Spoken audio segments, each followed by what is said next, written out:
Hello जी, राधे कृष्णा, जय माता दी। कैसे हो आप सब? उम्मीद करती हूँ कि आप अच्छे हों और अपने अपने घरों में स्वस्थ और सुरक्षित हों। स्वागत है आपका अपने यूट्यूब चैनल पर। तो देखिए, हमारे जंगल में लगी है आग और अभी यहाँ पर पहुँची है जहाँ पर मैं उंगली से दिखा रही हूँ। तो हम जा रहे हैं।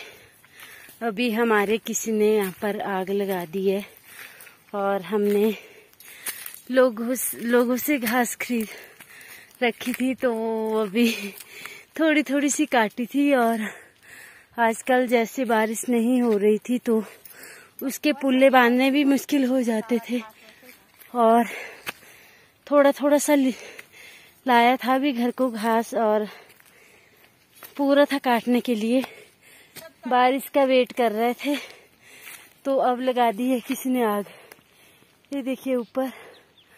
और ये दीदी जी है, तो मैं और दीदी दौड़े हुए हैं अभी पे घास काट लेते हैं। उतने को 10-15 पुल्ले ही सही, क्योंकि अब क्या खिलाएंगे पशुओं को। अगर पूरी घास जल गई तो बहुत मुश्किल हो जाएगा पशुओं का गुजारा करना। और जैसे यहाँ पर भी पैसे दिए, अब औरों से भी पैसे दे करके घास खरीदनी पड़ेगी। तो आप ही सोच लो कि क्या होगा हमारा। और ये है दीदी दौड़े हुए हैं, बात भी नहीं कर रहे हैं अभी मेरे साथ भी। क्या करें, इतने परेशान हो गए, इतना घास लिया भी और पशुओं का कैसे रखेंगे। और दीदी अभी ना वो पक्षी ऐसे उड़ रहे थे ना, उनके बच्चे जल रहे होंगे और वो इतने तड़फ रहे थे ना, बार बार उड़ते थे और फिर वहीं पे बैठ जाते थे। तो इतनी मन में ऐसा लग रहा था कि अब क्या कर सकते हैं हम। उनको ही मिलना चाहिए फल जो ऐसे काम करते हैं जिन्होंने आग लगाई होगी। कितना, ये देखिए कैसे यहाँ पर ये हो रहा है। तो मैंने यहाँ पर ऊपर ले रखी थी घास और मेरे वाली तो जल गई, जल के राख हो गई, पर दीदी वाली अभी है यहाँ पे बची हुई। तो हम चले हैं कि 8-10 पुल्ले ही ले आते हैं। अब क्या करें, बहुत दुख होता है ऐसे। क्या पशुओं का करेंगे, अब इतने पशु है 6-7 सभी के पास। तो हम पहुंच गए थे घास के पास और देखिए यहाँ पर आ चुकी है। यहाँ पर ले रखी थी मैंने घास, तो हमारे वाली तो जल के राख हो गई। पर मैं गई थी दीदी जी के साथ और फिर हम यहाँ पर लगे घास काटने। और ऊपर से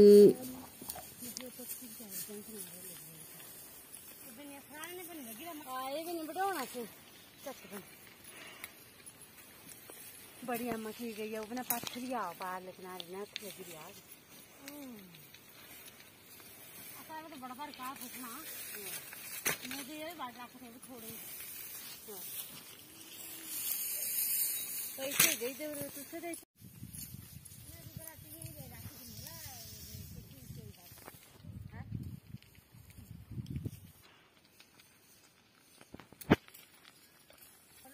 बोले एड़ा कोई जब दादानी मतलब मानिए बता क्या बोलेगा, मतलब पहचान आई थी क्या सुनने लगे सब कोई मुँह लोग लगी भी आगे।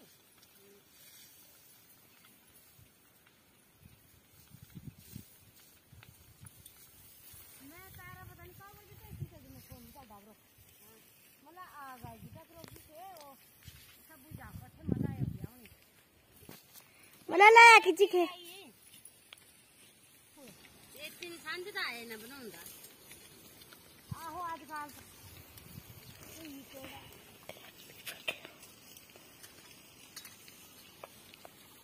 बोली जाना करे बोलूंगे ती अपनी जान जाएगी जानी मुश्किल बोली कर ली खेतदार पाथरा करोगे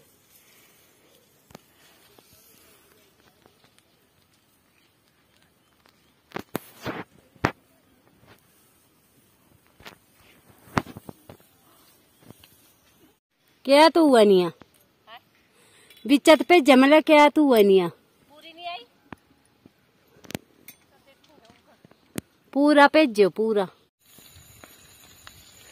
तो देखिए अभी शाम के बजे हैं 10 और आग कितनी जोरों शोरों से लगी है।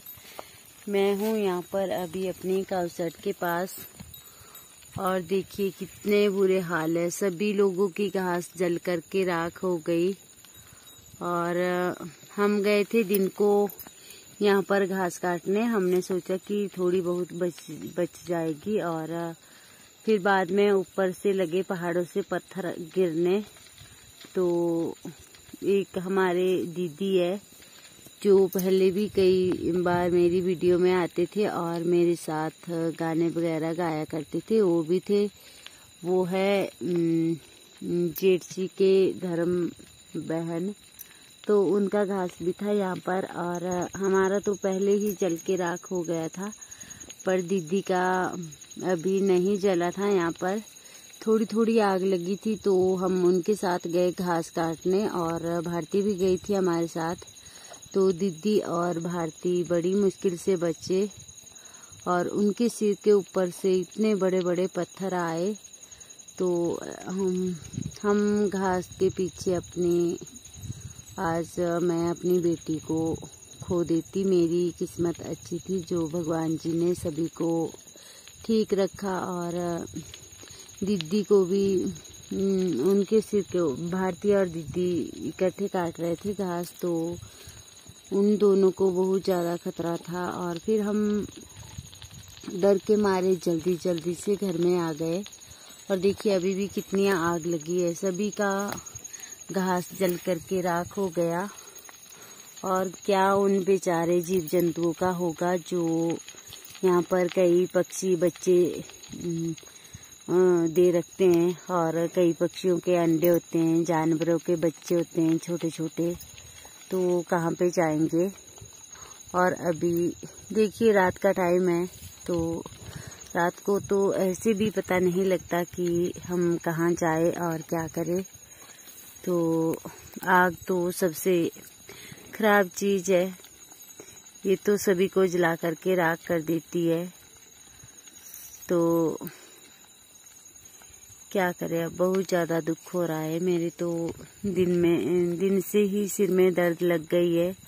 हमारा घास पूरा ही जल करके राख हो गया और हमने लोगों से घास खरीद करके रखी थी। तो अभी सोच रहे थे ऐसा कि जब बारिश होगी तो काटने के लिए घास अच्छा हो जाएगा और ज़्यादा भी होगा, तो इसलिए हम ज़्यादा नहीं काट रहे थे घास और वो सारा जल करके राख हो गया।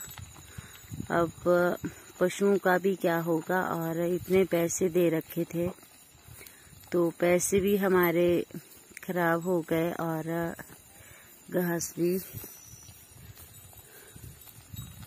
देखिए बहुत ज़्यादा आग लगी है और मेरे सिर में इतनी ज़्यादा तेज़ दर्द लगी है और ऐसे भी मन में लग रहा था कि मैं घास के पीछे अपनी बेटी को खो बैठी थी। आज ऐसे भी चलो 2-4 पुल्ले वो भी ले आएंगी और काट भी लेगी साथ में, इसलिए मैं उसको ले गई थी। और फिर बड़ी मुश्किल से भगवान जी की दया से दोनों की जान बच गई, दीदी की भी और भारती की भी। तो क्या करें अब।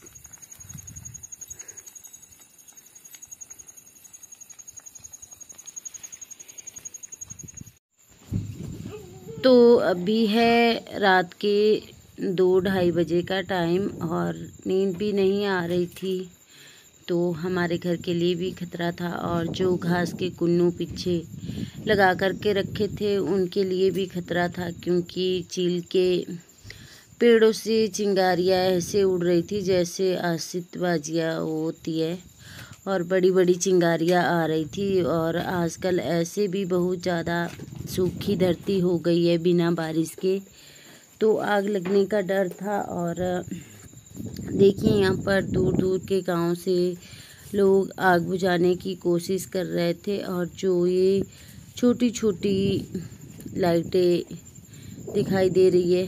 तो यहाँ पर लोग थे और ऐसा लग रहा था कि पर आग बुझने का नाम ही नहीं ले रही थी। देखिए इतनी आग जली थी और रात को पता भी नहीं लगता कि कहाँ जाना है और कैसे जाना है।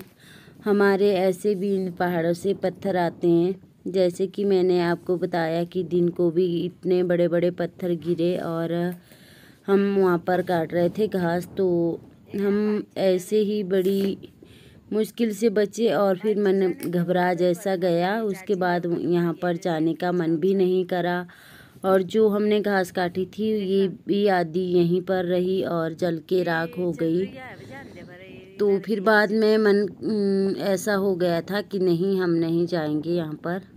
और लोग थे यहाँ पर और लोगों ने भी यहाँ पर घास ले रखी थी, तो सभी कोशिश कर रहे थे आग बुझाने की।